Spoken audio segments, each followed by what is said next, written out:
आपका success vista channel पर स्वागत है। आइए आज की वीडियो में हम एसएससी जीडी का प्रीवियस ईयर पेपर है, ये जो जनरल हिंदी पूछी जाती है उसका सॉल्यूशन करते हैं। आपको इस रिक्त स्थान को भरना है आग में डालना।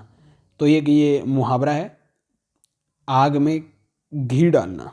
जैसे आग में घी डालने का मीन्स अगर कहीं विवाद चल रहा है, अगर कहीं छोटा मोटा विवाद चल रहा है, अगर आप उसमें कोई ऐसी बात कह देते हैं जिससे कि वह विवाद और बढ़ जाता है, तो इस मुहावरे का अर्थ है विवाद को बढ़ा देना, आग में घी डालना।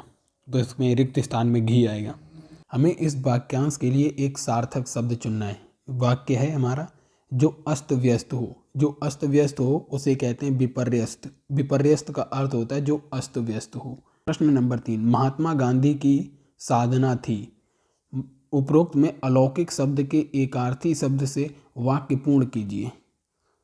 महात्मा गांधी की जो साधना अकथनीय तो नहीं हो सकती है, न असहनीय हो सकती है, न अनुस्यूत हो सकती है। महात्मा गांधी की जो साधना थी असाधारण थी।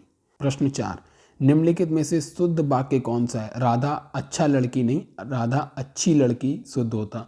राधा अच्छी लड़का नहीं, राधा अच्छा लड़का है सही होता।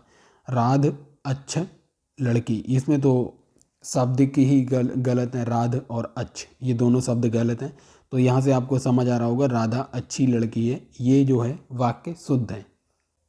प्रश्न 5 है, निम्नलिखित विकल्पों में से किस एक वाक्य में सर्वनाम के प्रयोग संबंधी अशुद्धि है? सर्वनाम का प्रयोग, माताजी मुझे आपकी बहुत याद आती है, ये तो बिल्कुल सही स्टेटमेंट है। उसके हाथ में जो कलम है यह मेरी है। मैंने अपना काम कर लिया, ये भी वाक्य सही है, इसमें भी सर्वनाम की बिल्कुल सही प्रयोग हुआ है। पुनीत ने महेश से कहा तुम घर चलो, मैं 2 घंटे बाद आऊँगा, इसमें भी जो तुम है मैं जो है ये सर्वनामों का प्रयोग सही हुआ है। लेकिन अगर आप स्टेटमेंट दूसरा देखेंगे, उसके हाथ में जो कलम है यह मेरी है, यहाँ पे उसके हाथ में जो कलम है, यहाँ पर जो यह शब्द प्रयोग हुआ है, यहाँ पर उसके वर्ड की जगह उसके लिए यहाँ पर वह प्रयोग होगा। उसके हाथ में जो कलम है वह मेरी है, तो इसमें यहाँ पर यह की जगह वह आएगा। ये यहाँ पर सर्वनाम में त्रुटि है। अगला प्रश्न देखते हैं। प्रश्न संख्या 6, दिए गए विकल्पों में से कौन सा शब्द निम्नलिखित वाक्यों में रेखांकित शब्द का पर्यायवाची नहीं है? भारतीय जनमानस के बीच माता सरस्वती। सरस्वती के लिए आपको पर्यायवाची शब्द बताना है। सरस्वती को हंस वाहिनी कहते हैं, बिल्कुल सही है। और विमला भी कहते हैं, सरस्वती का ही नाम विमला है, ये भी वाक्य सही है। और माँ शारदा जो है ये भी सरस्वती का ही पर्यायवाची है। तो आप देखेंगे सहचरी, सहचरी जो है ये सरस्वती का पर्यायवाची शब्द नहीं है। अगला प्रश्न है, कैंसर रोग। आपको इसमें वाक्य में रिक्त स्थान की पूर्ति शुद्ध शब्द से करनी है। कैंसर रोग जो है बड़ा दुशाद्य है। दुशाद्य बिल्कुल ऐसे ही लिखा जाता है, विसर्गों के साथ वर्तनी संबंधी जो त्रुटियां हैं आप इनको भी देखिए। दुशाद्य जो है इस तरीके से लिखा जाता है। प्रश्न है प्रश्न नंबर 8, जो निम्न वाक्यांश के लिए उपयुक्त एक शब्द का चयन करना है। जो युद्ध में स्थिर रहता हो, जो युद्ध में स्थिर हो उसे युधिष्ठिर कहते हैं।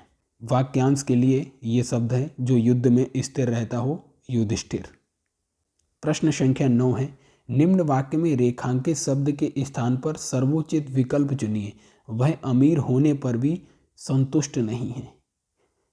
यहाँ पर जो रेखांकित शब्द है संतुष्ट की जगह, क्योंकि कोई व्यक्ति अमीर होने पर संतुष्ट कब नहीं होगा? जब वह सुखी नहीं होगा।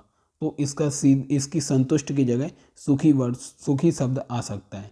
वह अमीर होने पर भी सुखी नहीं है, यहाँ पर बाकी के शब्द यहाँ पर उचित नहीं है। न योगी, मर्यादित, दुखी, इनमें से कोई भी संतुष्ट को रिप्लेस नहीं कर रहा है। केवल जो पहला शब्द है सुखी ही, सुखी जो है इस विकल्प में फिट है। तो आइए अगला प्रश्न देखते हैं। प्रश्न संख्या 10, दीक्षांत समारोह। उपयुक्त वाक्य में रिक्त स्थान के लिए उपयुक्त विकल्प निम्न में से क्या होगा? दीक्षांत समारोह से अभिप्राय शिक्षा के समापन पर किए जाने वाले संस्कार से होता है दीक्षांत समारोह। प्रश्न संख्या 11 है, कुछ समय उपरांत हमारा साहित्य उच्च कोटि का था। उपरोक्त वाक्य के किस भाग में अनुपयुक्त शब्द का प्रयोग किया गया है? कुछ समय के उपरांत, आप देखेंगे यहाँ पर उपरांत का मीन्स होता है बाद में। कुछ समय के बाद हमारा साहित्य उच्च कोटि का था, अर्थात उपरांत जो है ये भविष्य के लिए प्रयोग किया जाता है। जबकि यहाँ पर टेंस हमारा पास्ट का है, भूतकाल का है। तो इसलिए कुछ समय के उपरांत की जगह होगा कुछ समय पहले, कुछ समय पूर्व। पूर्व अगर होता तो ये स्टेटमेंट सही था, लेकिन यहाँ पर कुछ समय उपरांत ये गलत है, तो इस वाले वाक्य में त्रुटि है। प्रश्न संख्या 12 देखते हैं। अनु बहुत सुंदर लड़की है। उपरोक्त वाक्य में रेखांकित शब्द क्या है?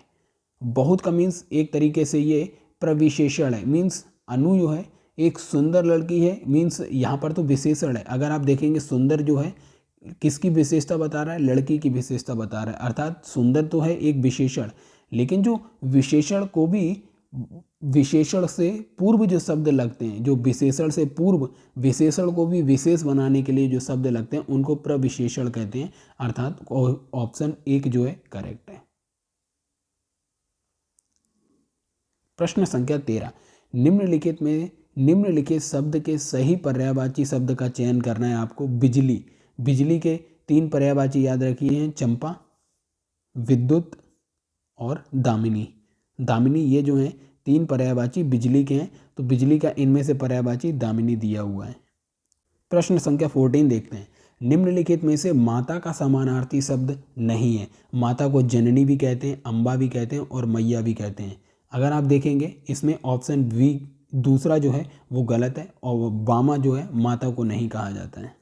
प्रश्न संख्या 15 है। निम्नलिखित मुहावरे के लिए उपयुक्त सार्थक शब्द क्या होगा? आसमान पर चढ़ने का मतलब होता है किसी को अभिमान होना। आसमान पर चढ़ना मीन्स अभिमान का होना, तो ये मुहावरा आप याद रखिए। आसमान पर चढ़ने का अर्थ होता है अभिमान होना। अब यहाँ पर कॉम्प्रिहेंशन है, मतलब आपको इस पैराग्राफ को पढ़ के यहाँ पर उत्तर देना है। ऐसे पहला प्रश्न आप देखेंगे, विद्या अभ्यास से प्राप्त होती है, क्योंकि विद्या प्राप्त होती है, ना कि विद्या दूर होती है, ना समझ होती है, ना सफल होती है। विद्या हमेशा अभ्यास करने से प्राप्त होती है। जैसे आप दूसरे वाक्य को देखेंगे, दूसरा वाक्य है, जन्म से ही कोई व्यक्ति किसी काम में पारंगत नहीं होता है, तो इसमें आएगा पारंगत। कोई भी व्यक्ति जन्म से पारंगत नहीं होता है। अगला तीसरा रिक्त स्थान जो होगा, तीसरा रिक्त स्थान है, अभ्यास के द्वारा जड़ बुद्धि वाले व्यक्ति सुजान अर्थात बुद्धिमान, सुजान का अर्थ होता है बुद्धिमान, बुद्धिमान हो जाते हैं। जो जड़ बुद्धि होते हैं वो भी अभ्यास के द्वारा बुद्धिमान हो जाते हैं। अब नेक्स्ट देखते हैं, अगले स्थान पर क्या आएगा? चौथे स्थान पे, जो पहले से बुद्धिमान होते हैं अभ्यास होने पर और अधिक कुशल हो जाते हैं। अभ्यास होने पर और अधिक क्या हो जाते हैं? कुशल हो जाते हैं। ऑप्शन चौथा करेक्ट है इसका। अगला स्थान देखते हैं, जिससे वे कार्य में पारंगत हो जाते हैं। अभ्यास को की सीमा से नहीं बांधा जा सकता है। किसकी सीमा से नहीं बांधा जा सकता है? अभ्यास को समय की सीमा से नहीं बांधा जा सकता है। जितनी बार आप अभ्यास करेंगे आप उतने ही पारंगत होंगे। तो 20वें प्रश्न का सही उत्तर चौथा है।